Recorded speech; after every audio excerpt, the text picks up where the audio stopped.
బాధ్యత మా ప్రభుత్వం తీసుకుంటుంది అని చెప్పి నేను ఈ సందర్భంగా తెలియజేస్తున్న మిత్రులారా.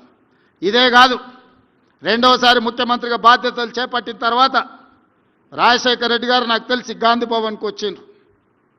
అక్కడి సమావేశంలో వారు ఒక మాట ఇచ్చారు, ఇక నా జీవితంలో ఎలాంటి ఆశయాలు లేవు, నా జీవిత ఆశయం రాహుల్ గాంధీ గారిని దేశ ప్రధానమంత్రిని చెయ్యడము అని చెప్పారు.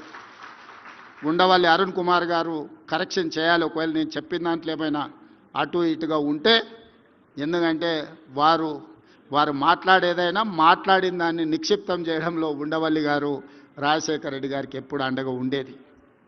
అందుకే నాకు తెలిసి అదే రాజశేఖర రెడ్డి గారి చివరి కోరిక.